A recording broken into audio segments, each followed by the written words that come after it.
Everyone. चलो hello बच्चों, आज मैं 5th लेक्चर देने वाली हूँ। मेरा लास्ट जो वीडियो था वो था ideal and the non ideal solution. Hope कि आप लोगों को समझ में आया जो मैंने पढ़ाया था लास्ट क्लास में होगा। तो आज हम पढ़ाते हैं कॉलिगेटिव प्रॉपर्टीज़, जो कि बहुत इंपॉर्टेंट है आपके एंट्रेंस पर्पज़ के लिए भी और आपके बोर्ड पर्पज़ के लिए भी। तो मैंने जो पढ़ाया, मैं आज जो पढ़ाने वाली हूँ वो है कॉलिगेटिव प्रॉपर्टीज़। सो कॉलिगेटिव मतलब क्या है? कॉलिगेटिव मतलब है बाइंड टुगेदर, मतलब जोड़ना, तो बंद हो जाना, जोड़ना को बोलते हैं कॉलिगेटिव प्रॉपर्टीज़। सो कॉलिगेटिव प्रॉपर्टीज़ का डेफिनेशन मैं बता देती हूँ आप लोगों को। कॉलिगेटिव प्रॉपर्टीज़ होता है these are those properties of the dilute solution which depends on the number of solute particles but does not depend on the nature of the solute particles. होगा, ये डिपेंड करता है सॉल्यूट पार्टिकल्स का number जो होता है, जैसे कि mole fraction, molality you can say, so उसके ऊपर डिपेंड करता है, but it does not depend on the nature of the solute particles. क्यों ये मैं बोलती हूँ? नेचर मतलब क्या होता है, whether it is a solid और ए लिक्विड और a gas, it does not depend, solute क्या होना चाहिए उसके ऊपर डिपेंड नहीं करेगा, लेकिन वो डिपेंड करेगा कि नंबर ऑफ सॉल्यूट पार्टिकल्स के ऊपर डिपेंड करेगा। जैसे कि हम बोलते हैं यू कैन से mole fraction is a unit, number of solid particles के अंदर ही पड़ता है। मोल फ्रैक्शन भी बोल सकते हो, मोलालिटी भी बोल सकते हो। ओके, सो कॉलिगेटिव प्रॉपर्टीज में आपको डेफिनेशन लिख देती हूँ। These are the properties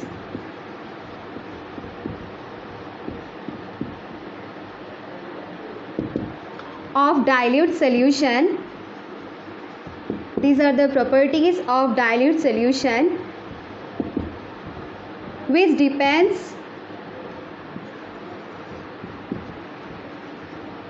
on the number of solute particles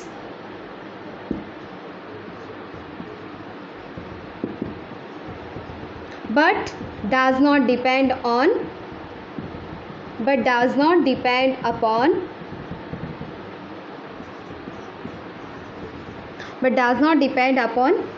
nature of solute particles।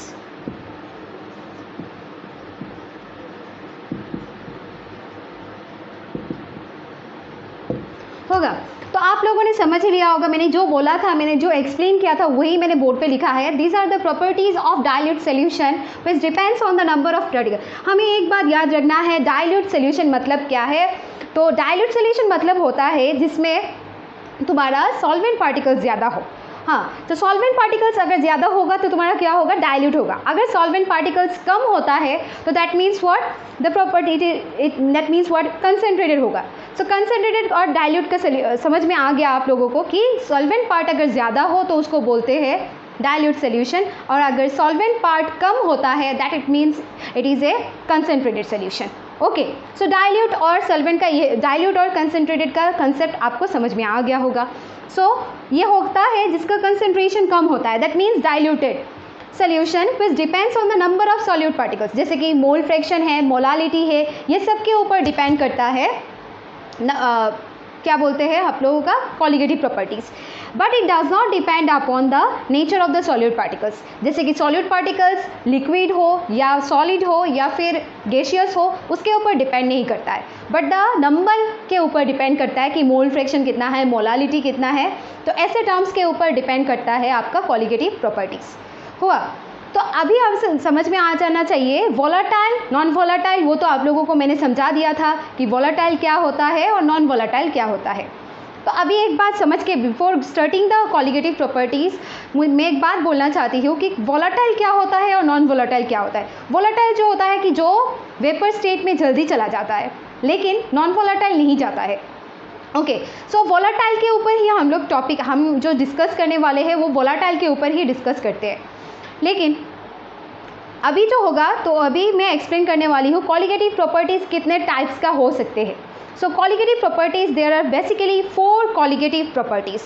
Number 1 is the relative lowering of vapor pressure. Number 2 is the elevation in boiling point. Number 3 is depression in freezing point, and the last one is the osmotic pressure. So ये चारों जो colligative properties है वो बहुत ही important है। colligative properties आपके लिए ये याद रखना हमेशा बहुत important है, इस चैप्टर का बहुत ही ज़्यादा important topic है। So कॉलिगेटिव प्रॉपर्टीज़ 4 टाइप्स के, 4 है, 4 के है, 4 कॉलिगेटिव प्रॉपर्टीज़ है, ये याद रखना आप। तो आज मैं जो पढ़ाने वाली हूँ वो है, फर्स्ट वन है relative lowering of vapour pressure. Okay, 4 qualitative properties है, नोट कर लीजिएगा आप लोग। नंबर 1 जो है वो है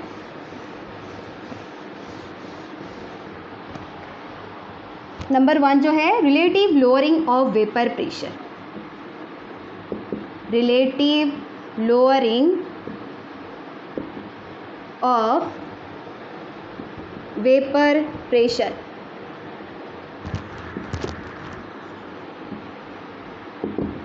तो नाम से ही समझ में आ जाएगा, रिलेटिव लोअरिंग मतलब एक को पकड़ के दूसरी चीज़ को कंपेयर करना, relative lowering of vapour pressure. Vapour pressure तो आपको पता ही है, मैंने लास्ट क्लास में इसमें समझा दिया है आप लोगों को कि वेपर प्रेशर क्या होता है। सो relative lowering of vapour pressure होता क्या है मैं समझा देती हूँ। आपको समझ में आ गया कि वॉलेटाइल क्या है और नॉन वॉलेटाइल क्या है। जब भी मैं कोई भी सोल्यूशन में क्या होता है, अभी से हम लोग पकड़ लेंगे कि ए एक सॉल्वेंट है और बी एक सोल्यूट है। ये याद रख लेना, अभी क्वालिटेटिव प्रॉपर्टी जब भी मैं पढ़ा रही हूँ तो इसमें याद रख लेना कि ए हम पकड़ ले रहे हैं कि ए सॉल्वेंट है और बी सोल्यूट है। हुआ। तो relative lowering of vapour pressure में होता है क्या है वो मैं समझा देती हूँ। क्या होता है, when a non volatile solute is added to a volatile solvent. एक ही सोल्यूशन में एक पार्ट होता है सॉल्वेंट, दूसरा पार्ट होता है सॉल्यूट। तो सॉल्यूट और सॉल्वेंट का तो एडिशन हो गई तो हम सोल्यूशन को पाते हैं, है कि नहीं। सो अभी हम लोग क्या करेंगे, जो नॉन वॉलेटाइल सॉल्यूट है वो जब भी हम सॉल्वेंट में डालते हैं, हमेशा हम सॉल्यूट को सॉल्वेंट में डालते हैं। सो नॉन वॉलेटाइल सॉल्यूट जो है वो जब भी हम सॉल्वेंट में डालेंगे सो उसका वेपर प्रेशर कम हो जाएगा। क्यों, मैं बोलती हूँ। जब ये पूरा वॉलेटाइल सॉल्वेंट है तो उसमें क्या होगा, उसका वेपर ज़्यादा होगा। वॉलेटाइल मतलब क्या है, जो वेपर फॉर्म में जाता है आसानी से, लेकिन नॉन वॉलेटाइल तो नहीं जाता है आसानी से। तो हम जब सॉल्वेंट में नॉन वॉलेटाइल सॉल्यूट डाल देंगे, when we put some non volatile solute to a volatile solvent. So हमेशा याद रखना, वॉलेटाइल सॉल्वेंट जो है वो प्योर है, समझ में आया। लेकिन जो हम लोग नॉन वॉलेटाइल दे रहे हैं वो इम्प्योर कर रहा है। तो इसलिए क्या होता है, इसका जो प्रेशर होता है, वेपर प्रेशर जो होता है ये प्योर होता है, इसका हमेशा होता है। तो नॉन वॉलेटाइल जब भी हम सॉल्वेंट में डालते हैं, सॉल्यूट में डालते हैं तो सोल्यूशन ही तो होता है। तो सोल्यूशन का हमेशा हम लोग पकड़ते हैं पीए। प्रेशर जो होता है, वेपर प्रेशर जो होता है वो पीए पकड़ते हैं। और जो प्योर है दैट मीन्स से वॉलेटाइल है, उसमें कोई इम्प्योरिटी नहीं है, that means what, non volatile दिया ही नहीं है हम लोगों ने कुछ भी, तो उसका प्योर होगा तो उसका वेपर प्रेशर जो है वो ज़्यादा ही होगा। मैंने लास्ट क्लासेस में आप लोगों को पढ़ाया था कि प्योर जब होता है तो उसका वेपर प्रेशर ज़्यादा होता है, लेकिन जब नॉन वॉलेटाइल कुछ भी चीज़ डाल देते हैं तो उसका कम हो जाता है। तो अभी मैंने वही पढ़ाना है कि relative lowering of vapour pressure कैसे होता है। तो relative lowering of vapour pressure में होता है कि हम जब नॉन वॉलेटाइल सॉल्यूट डालते हैं नॉन वॉलेटाइल सॉल्वेंट में तो there occurs relative lowering of vapour pressure. हुआ। सो हम अभी देखते हैं क्या होता है, ये नोट करके रख दीजिए आप लोग। हमें राउल्स लॉ में से भी मिला है कि PA is directly proportional to mole fraction, ये हमें मिला है। कैसे है डायरेक्टली प्रोपोर्शनल, हमें मिला है ये सब। अभी हम लोग क्या करेंगे, पीए इज इक्वल्स टू, यहाँ पे हम लोग क्या लिख सकते हैं, पी नॉट ए जीटा ए, है कि नहीं, हम लोग लिख सकते हैं ऐसे। अभी नेक्स्ट हम क्या कर सकते हैं, P A is equals to, P naught A तो जगह पे ही रहेगा, जीटा ए की जगह पे हम लिख सकते हैं 1 माइनस जीटा बी। ये हम क्यों लिख रहे हैं, ये सुनो। ए जो है हम लोगों ने पकड़ लिया है, ए है सॉल्वेंट, ये हम लोगों ने पकड़ लिया है, और बी है सॉल्यूट। तो हम तो अभी सॉल्यूट के नंबर ही पकड़ लेंगे, सॉल्यूट का ही मोल फ्रैक्शन निकालेंगे, बिकॉज हम लोगों का जो है क्वालिटेटिव प्रॉपर्टीज़ वो डिपेंड करता है सॉलिड पार्टिकल्स के ऊपर, नंबर ऑफ सॉलिड पार्टिकल्स। तो measure of solid particles, number of solid particles measure करने के लिए हम मोल फ्रैक्शन ले सकते हैं, मोलालिटी ले सकते हैं। तो अभी इसलिए हम लोगों ने 1 माइनस जीटा बी यूज़ किया है। अभी हम देखते हैं क्या होता है। सो हम इसको ब्रेक कर देते हैं, P A is equals to P naught A minus P naught A zeta B. हुआ। सो नेक्स्ट हम क्या करेंगे, यहाँ पे जाके हम लिख लेंगे P A is equal to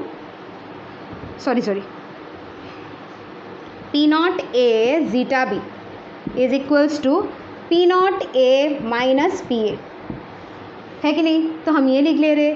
सो अभी zeta B is equals to P naught A minus PA divided by P naught A, हुआ कि नहीं? सो ये क्या है? सॉल्यूट पार्टिकल्स का मोल फ्रैक्शन है, mole fraction of solute particle. और ये क्या है? ये है प्योर वाला का पार्शियल प्रेशर जो है, और ये है क्या? नॉन इम्प्योर मतलब सॉल्यूशन का जो है, क्योंकि ये जो होता है PA ये क्या होता है? जब हम सॉल्यूशन में सॉल्वेंट के ऊपर नॉन वोलेटाइल कुछ भी चीज़ डालते हैं तो उसको हम PA बोलेंगे, है कि नहीं? हम लोग जब ये लिखते हैं ये सॉल्यूशन का ही तो है जो हम directly proportional to mole fraction होता है। सो इसको हम बोल सकते हैं relative lowering of vapour pressure. Relative lowering, आप लोगों ने रिलेटिव नाम तो सुना ही होगा। So relative lowering of vapour pressure. Relative means with respect to one thing we are decreasing something. Lowering मतलब क्या है? कम कर रहे हैं, कुछ चीज़ को पकड़ के हम दूसरा चीज़ को कम कर रहे हैं, उसको बोलते हैं रिलेटिव लोअरिंग। सो अभी यहाँ तक ही हुआ। नेक्स्ट हम क्या करेंगे देख लीजिए। इसके बाद क्या होगा, please notice that zeta B हमें मिला है। Zeta B is equals to P naught A minus PA divided by P naught A, ये तो हमें मिल गया। अभी हम लोगों का ये जो है ये तो relative lowering of vapour pressure, अगर हमें क्वेश्चन में आता है relative lowering of vapour pressure measure करने के लिए क्या कर सकते हैं, ये पूरा यूनिट है relative lowering of vapour pressure. अभी जीटा बी क्या है? मोल फ्रैक्शन है। मोल फ्रैक्शन का फॉर्मूला क्या है? सॉल्यूट और सॉल्वेंट का रिलेशन अगर हो इसके ऊपर तो नंबर ऑफ मोल्स के ऊपर डिपेंड करता है। सो NB by NA plus NB, है कि नहीं? This already you got formula for mole fraction. So PA divided by P naught A हुआ। सो अभी क्या करेंगे, हमें बोला गया है, यहाँ तक तो ठीक था, सब कुछ ठीक था, आप लोगों को समझ में आ गया। अभी यहाँ पे जो है ये इसका हम लोग मोल फ्रैक्शन का जो है नंबर ऑफ मोल्स दो चीज़ों का कैसे निकालते हैं हम लोग जानते हैं ये कैसे निकालना है। सो अभी हम लोगों ने बिठा दिया।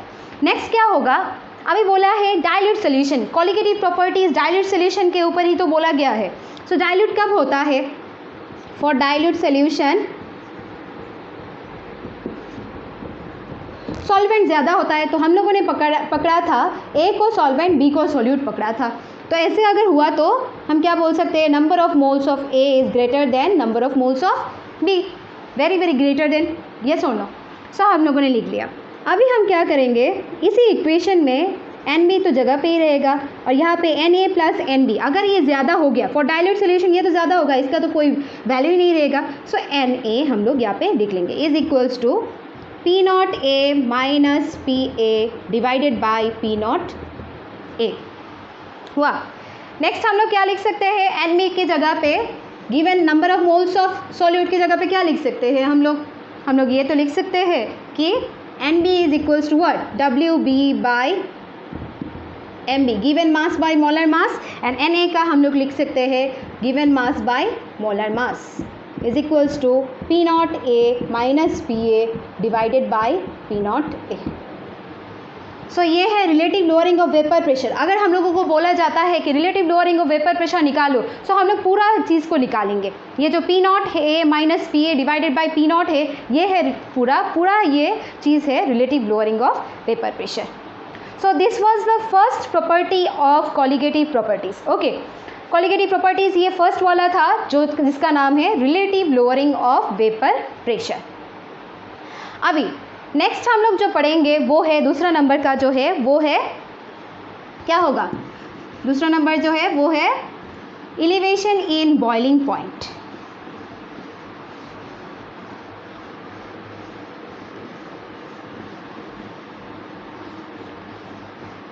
हाँ, ये बहुत ही इंपॉर्टेंट है, ये मैं बोल सकती हूँ। Elevation in boiling point, elevation in boiling point. अभी ये एलिवेशन मतलब क्या है?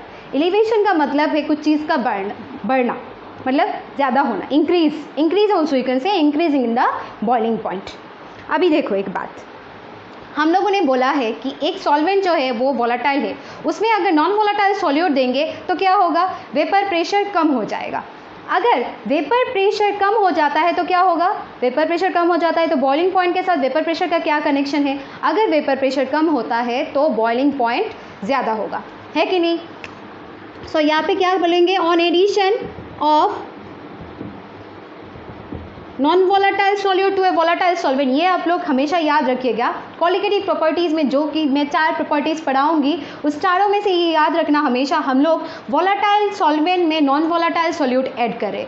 जब भी हम ये करते हैं तो उसका जो वेपर प्रेशर होता है वो कम हो जाता है, होगा। जब प्योर रहता है उसका वेपर प्रेशर ज़्यादा होता है, जब प्योर कब नहीं रहेगा, जब सोल्यूशन में हो जाएगा, नॉन वोलेटाइल ऐड हो जाएगा तो उसका वेपर प्रेशर कम हो जाएगा। सो वेपर प्रेशर अगर कम होता है तो क्या होगा, बॉइलिंग पॉइंट इंक्रीजेस, है कि नहीं। तो अभी देखते हैं यहाँ पे क्या होता है, मैं ग्राफ ड्रॉ करके देती हूँ। There is an when we add a non volatile solute to a volatile solvent, the boiling point of the solution increases than that of the pure solvent.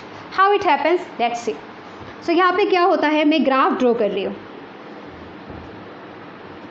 अभी ये जो बॉइलिंग पॉइंट है इसको क्या बोलते हैं, ये ऐसा एक बॉइलिंग पॉइंट है जहाँ पे क्या होगा, हमारा जो वेपर प्रेशर सोल्यूशन का होगा that will be equals to atmospheric pressure. Okay, ये जो बॉइलिंग पॉइंट है इसका डेफिनेशन मैं बता देती हूँ। In case of this what will happen here, that the boiling point of the solution, the vapour pressure of the solution, जो vapour pressure है वो क्या होता है सोल्यूशन का, वो एक टाइम पे जो नॉर्मल एटमॉस्फेरिक प्रेशर है उसके इक्वल बन जाता है, तभी हम बोलते हैं boiling point. Okay, elevation in boiling point, elevation in boiling point का यही मतलब है। सो अभी देखते हैं, यहाँ पे हम लोग पकड़ेंगे वेपर प्रेशर और elevation in boiling point. Vapour pressure का हम लोग यहाँ पे डेल्टा पी पकड़ सकते हैं, क्योंकि प्रेशर तो है तो कुछ भी दो चीज़ का मिलावट है, तो टेम्परेचर का हम लोग पकड़ेंगे डेल्टा टी बी। ये टी बी हम लोगों ने डेल्टा लिया है because we have to measure the difference between the pure and the solution one, and यहाँ टी बी लिख रहे हैं क्योंकि हम लोग बॉइलिंग पॉइंट का निकाल रहे हैं टेम्परेचर, और वेपर प्रेशर हम लोग बोल सकते हैं डेल्टा पी, है कि नहीं।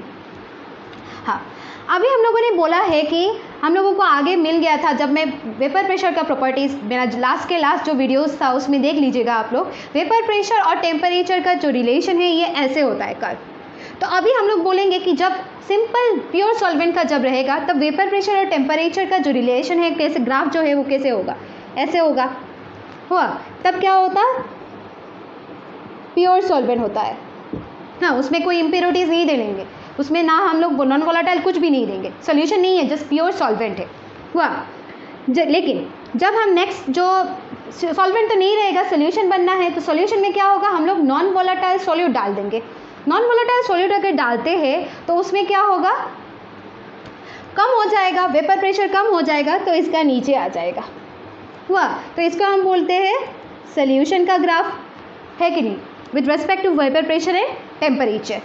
सो सोल्यूशन में क्यों ऐसे नीचे आया है, बिकॉज हम लोगों ने उस पर क्या दिया था, नॉन वोलेटाइल सॉल्यूट दे दिया था। सो नॉन वोलेटाइल सॉल्यूट देने से सॉल्वेंट में क्या होगा, वेपर प्रेशर कम हो जाएगा। सो ये ग्राफ ऐसे मिला है। अभी हम लोग बोलेंगे कि टेम्परेचर जो है बॉइलिंग पॉइंट का एलिवेशन क्यों हो रहा है।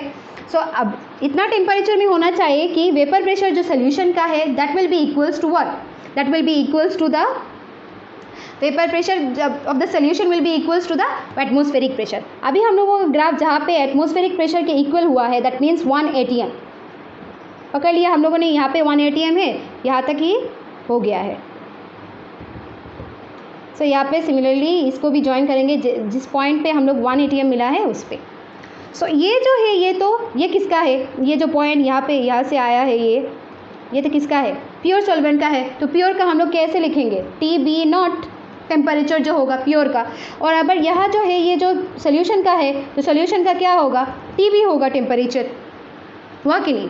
सो इस डिफरेंस को हम बोलेंगे डेल्टा टी बी, जो कि सोल्यूशन और प्योर सॉल्वेंट का है, हुआ।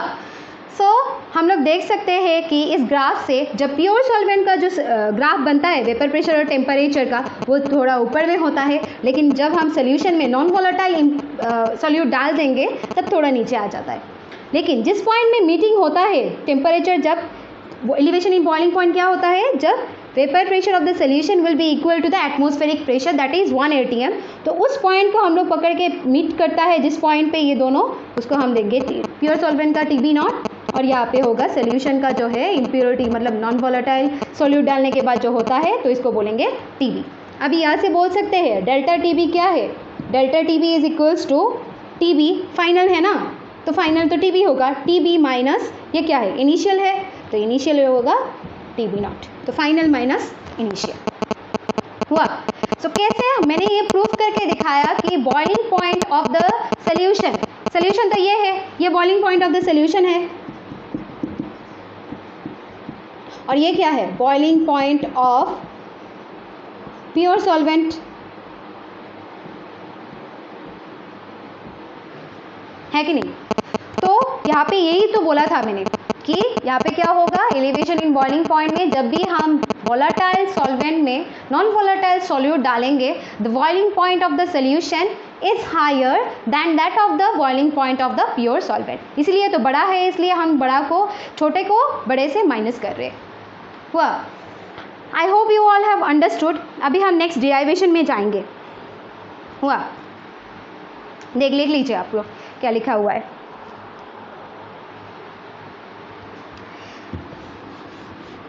सो हम लोग यहाँ से ग्राफ से क्या बोल सकते हैं कि delta TB is directly proportional to P।